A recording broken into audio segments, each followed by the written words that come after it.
Hey there. Whew. It's Chelsea here, coming to you live for episode 12 of Multifaceted. We're going to talk today about communication, the importance of communication. And I'm just really present to the fact that this might be an emotional one for me. Of course, this is a weekly live video series that has been going on for a couple of months now. I'm very grateful for those of you that are watching, those of you that are enjoying this, those of you that are connecting to the message that I've been sharing. And on this week of all weeks, just having gone through a couple of challenging days, and I am feeling, a little bit of the heaviness of that. So I just wanted to be upfront about that, because through this whole process of talking about communication, I think one of the most important things about communication is that we can be, and we can work to be, as transparent and as upfront as we possibly can be, depending on what situation it is. Not to say that, we have to always be sharing, oversharing, or sharing, beyond what is comfortable for us in our communication.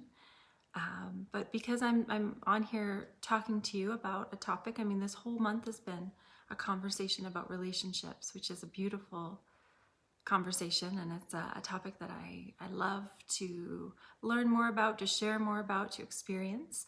And so communication is a huge part of that. So we're going to get into that in a minute. But of course, just to connect to the whole reason that we're here, this whole series, this multifaceted series, is really all about an exploration and a celebration of the multi-dimensionality of who we are as human beings, of our experience here on this life, on this planet, and also the multi-dimensionality of the coaching experience, all of the different ways that we can support others in this whole process. And of course, the conversations that we've been sharing, that I've been having here, have been, touching on various aspects of that. And of course, the conversation around relationships is such an important one, because it's something that touches our lives in so many different ways, and it's a constant. It's something that we're always in the experience of. And of course, last week, actually the week before, we talked about our relationship with ourselves, and our relationship with ourselves being the most important relationship that we'll ever have. Last week we talked about toxic relationship patterns, specifically a drama triangle, where we can identify a pattern that can show up often in relationships where things start to triangulate. It goes from being a relationship between two people to bringing a third person in and creating that dynamic of the victim, the persecutor, and the rescuer. And of course, today, it's really going to be a conversation about having conversations, about having difficult conversations with the people in our lives, when, the stakes are high, when we have our needs that we are really desiring to be met, and we're having things that we're needing to express, and they may be challenging. It brings up a lot of feelings, brings up a lot of fears, and it can be a big struggle for so many of us. And if you want an example of how much human beings struggle at communication, all you need to do is to look at, and often it can be uncomfortable to look at it, but it's everywhere right now, is to look at the debates and the conversations that can go off the rails on social media threads, when there is a conversation that is, heated or difficult. And of course, this is a conversation between often two complete strangers. But we know that when we get into conversations with people in our lives, that they can go off the rails just as easily. And I am by no means an expert at communicating. It's something that I have had to learn also, just like all of us. We don't typically have a very healthy example of communication as we're growing up. We just inherit the way that our ancestors, our family communicated and how they handled conflict and what their way of handling it. And so in some families, the way that conflict was handled was very explosive. In other families, like my own, it was, there was a conflict and it often got swept under the rug and it wasn't really discussed anymore. So we kind of have that spectrum of, explosive anger, things being said, and, hurtful things versus the hurt and the pain of having someone actually not talk to you and shut you out for, a period of time, and then often come back and it's never really discussed. So just highlighting some of the ways that communication can show up in unhealthy patterns and opening up a conversation about how we can have healthy communication be a goal. It's something that I don't think we can ever expect perfection on within ourselves or within others. And part of the reason for that is that when things get emotional, when we are personally, our fear is triggered, that there's something that we're worried about that is going to happen, an outcome that's going to happen, we can often say things on a knee-jerk reaction. We can say things we don't mean. We can say things that are hurtful. We can say things that we might be trying to protect ourselves and end up hurting the other person. And so it's just really having this understanding and awareness of, number one, when emotions are high, we are often going to say things that we don't mean. When emotions are high, we aren't going to have access to a calm, rational, logical brain. And when emotions are high, usually we are acting out of love or out of fear and not out of love. And so it's just important to be aware of this right from the get-go, is that, and start to notice it within ourselves more and more, that if we are feeling triggered, and I've got to be totally honest, this is something I mentioned, this has been, a challenging couple of days, and I went through this exact experience of feeling triggered and then speaking way too soon, saying something that I wouldn't have said had I given myself a little bit of time to just withdraw, get calm, work on my own, techniques and things that I know that can help me be really grounded and centered in the moment, and that, kind of takes me away from a heated experience or a heated interaction. So I am, again, being very upfront at saying that this is something that we all struggle with, no matter how much awareness we have around it. Just knowing that when our emotions are high, when we're feeling triggered, when we're in fear, that's when we're going to often say something that we might regret later, that we don't necessarily mean, or we're going to say something out of fear or anger or one of those emotions, right? So first of all, just being in that awareness and knowing that, we need to give ourselves the space. We need to walk away. We need to take the time to really sit with and identify what's coming up for us, so that we can then come back and again, this is what I ended up having to do, because I expressed something a little bit too quickly before I had the time to really think about it. But then we can always go back and do that after, if for whatever reason something comes out when we weren't necessarily ready for this to or when it wasn't necessarily coming from a place of groundedness and deep understanding of what's going on within us. So having had that opportunity to go back and to really sit with the feelings of what triggered us, we can often get a lot of really beautiful information from that. We can often really receive a deeper understanding of what that fear is bringing up within us. You know, are we afraid of losing something? Are we afraid of what the other person is saying or doing? Is it triggering us?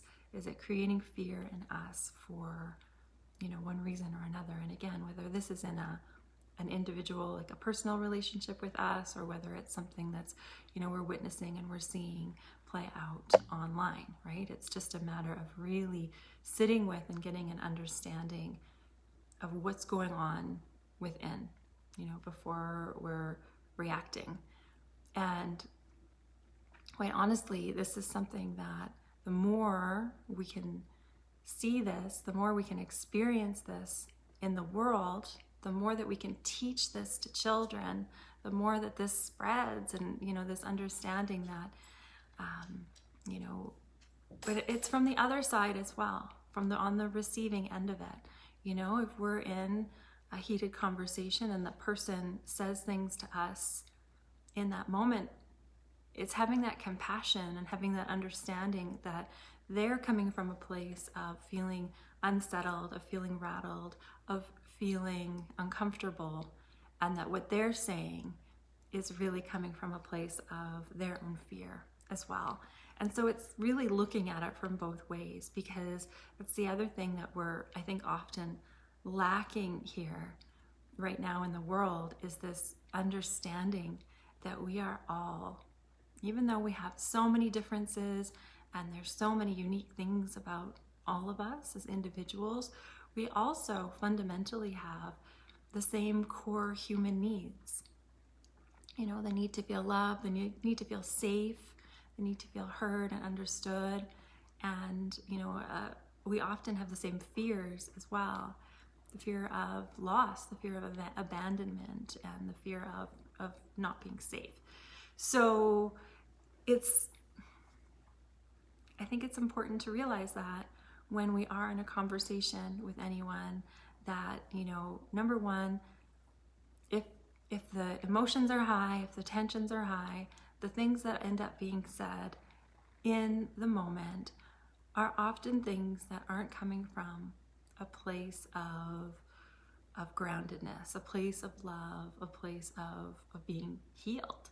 So we just know that, and I think especially right now, to kind of cut everyone a little bit of slack right now, is to know that that is more often than not going to be the way that things play out. But also knowing that we have the ability to do this deep work and to really start to look within and notice where we can do better, you know, where we notice where we can contribute to us moving in a better direction here on this planet. I mean, things just degenerate into fighting and war and just a lack of understanding on both sides, and then the communication is completely broken down, and then, you know, there's fracturing that's happening. So I'm just here putting it out there for each and every one of us, myself included, to just remember that this is something that is an indicator of where we need to look inside, where we need to look within, and where we can really start to gain a deeper understanding of what's really going on. Because one of the beautiful things that happens when we end up being triggered by the words of another person, and that we actually take that experience and look within at what it's bringing up for us, at what it reminded us of what you know, previous experience or previous relationship or deep-seated fear it's bringing up for us, then we can heal that. You know, it's a beautiful opportunity for us to take a look at, you know, what's really going on within us so that we can move through it and move forward and start to feel better, and also come back to the person and actually be able to acknowledge and say, okay, you know, this is what was really going on for me in that conversation. This is the fear, this is the memory that I had, you know, whatever it is. And again, I'm speaking a little bit more to interpersonal relationships, not so much the stuff that we're seeing that's not personal, that's playing out in the world right now. In the interpersonal relationships, it's an opportunity, especially if there's a really beautiful, loving relationship that's happening there, that's been established. It's an opportunity for deeper intimacy, to be able to come back from a place of vulnerability and to just share and say, look, you know, when this happened, when you said this, when you did this. And again, I'm kind of also sharing a little bit of some aspects of nonviolent communication, which was created by Marshall Rosenberg. There's some really great books on that you might want to check out if communication is something that you're interested in as well. There's a whole pattern of communicating that you can learn if this is something that you desire to. One of the first things in a healthy expression and conversation is to really keep things to the point. You know, when someone is coming at us and they've got, you know, years of resentment, or they've got a whole laundry list of things that they're upset about us for, even though it was triggered by one particular incident, we won't listen. We'll get defensive. We will just want to walk away. But if someone is coming to us from, hey, in this one particular moment, when this happened, this is how I felt. And so we're keeping it really to the point, and we are allowing ourselves to express how we felt in that moment. And we are also giving ourselves the opportunity to make a request from the other person.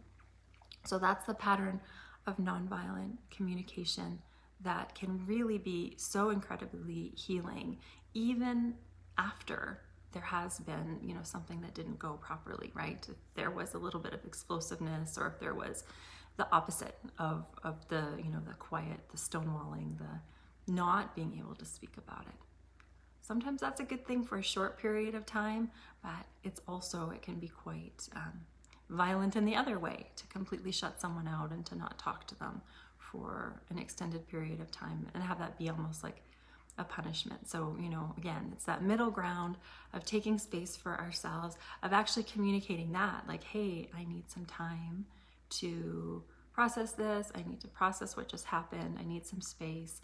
And also honoring that in the other person if they're asking for that space as well.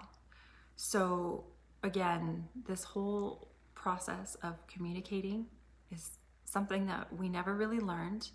Even just our ability to express how we feel, even our ability to just say, hey, look, this is what's coming up for me. You know, I need space and all of that. So again, this is in our personal relationships. When it comes to what we see playing out online, I mean, I think a lot of us, if we grew up in kind of that energy of debating, you know, like being able to convince someone or you know, see someone that we are experiencing, you know, where they're saying something that to us is so wrong, and we are so convicted in that we need to go and convince them otherwise, like to actually change their mind. There's a way to do that. There's a way to approach it. But so often, again, we see this played out all of the time online, is that it just turns into name calling and just anger and things that just aren't productive at all. So it's really also taking an approach very similar in this whole process of nonviolent communication, is just staying to the point, you know, being really clear on what it is that we're communicating, on the impact of it, on you know, what it is that we really desire the other person to know, but then also understanding You know, that other person could be in that high emotionality, they're triggered, they're not necessarily going to give us that same courtesy of, you know, speaking in a calm and clear way. However, one thing that's really beautiful about this, and this is again something that I think is the most important part of this message, and I've said this before on previous episodes of this, is that of course we're only ever in control of what we say or do, but the way that we approach, the energy that we approach these conversations can have an impact on the other person, you know, so that they feel like they're not being attacked.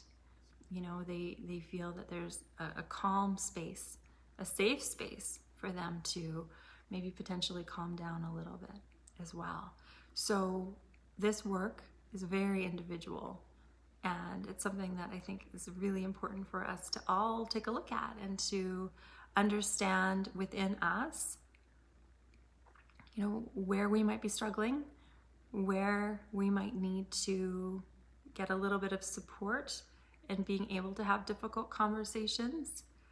It's important that we can actually have difficult conversations, that we don't hide from them, we don't run away from them, that we are honoring the feelings of the people in our lives, that if we see something happening out in the world that does need to be called out, you know, like if there's something going on, you know, whether it's playing out in front of us or if it's something that we see online, it is important to be able to give a voice to that and to be able to speak to that.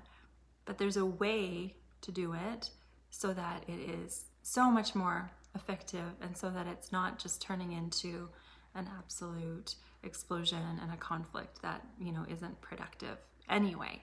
So again, in my opinion, this is something that we really need to all do our own individual work on with this, but we can't expect anyone else to do anything. It's just a matter of really doing our own individual work and our own looking within and our own modeling it, you know, just to be able to lead by this, to be able to come to a conversation from a place of leadership so that we can model this, right?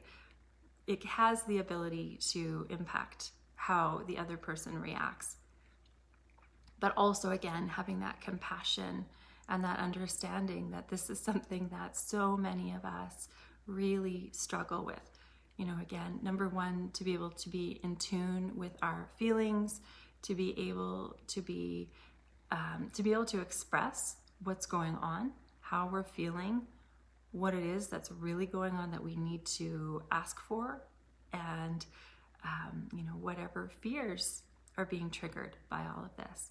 So it's really a big topic, and I'm just kind of talking about it in general terms here, but it is something that I really see that is the fundamental issue, the big problem that's going on, that, you know, we're struggling with, at least from a human perspective. I mean, yes, out there in the world, we have a lot of other things that we're, you know, dealing with. We've got a lot of work to do. We've got a lot of fixing, a lot of healing that needs to happen. But communicating from a human perspective is something that we really are struggling with right now. And so, again, if you're wanting more information on this, the books by Marshall Rosenberg, the Nonviolent Communication books, he's got all sorts of books on this, trainings on it, are really, really helpful and supportive. If you're looking for support within your own world, within your own life, within your own relationships, and, you know, there's information within this conversation that you felt like you could benefit from, you know, some more coaching or support on, this is something that I love to help my clients with. So absolutely reach out and book in for a multifaceted strategy session. The link for that is here on the text of this post, and you can receive support. We can chat about what's going on and really start to look at how you can move through this and how you can do your own inner processing your own inner work so that you can come back to this relationship and really bring some incredible energy to it, and allow a space for compassion and communication and love and understanding. This is the kind of energy that we need to see growing and building on the planet. This is something that is missing. And the more we can put our intention into it and our heart into it, the more we can start to see the ripple effects of this. So again, it all starts with us individually, and it is really a matter of getting that understanding of what's really going on, remembering that when our emotions are high, we're not going to be able to think clearly. So also, of course, doing the self-care practices that are going to help us get grounded, get calm, get clear, so that we can then go back and have these really important conversations that are needed. All right. So thank you for watching. Thanks for being here. Devendra, thanks for your comments. And for anyone watching afterwards, just thank you for watching again. If you have any questions, or if you need support, book in, and just wishing you the very best day. It's been wonderful for me to be able to be here. I know I mentioned at the beginning of this conversation that this was a bit of a more difficult week for me, and what's so beautiful is that just being in this space, being able to have these conversations is really a healing experience for me as well, and I'm just very grateful for the opportunity to be able to do this. So this was episode 12 of Multifaceted, talking about communication. I hope this was helpful, and I will see you again next week. Next week is an exciting topic, and it's all about the mastery of love, and I cannot wait to share on that one as well. So I will see you again next week, 1 p.m. Mountain Time, and have a beautiful week. Bye.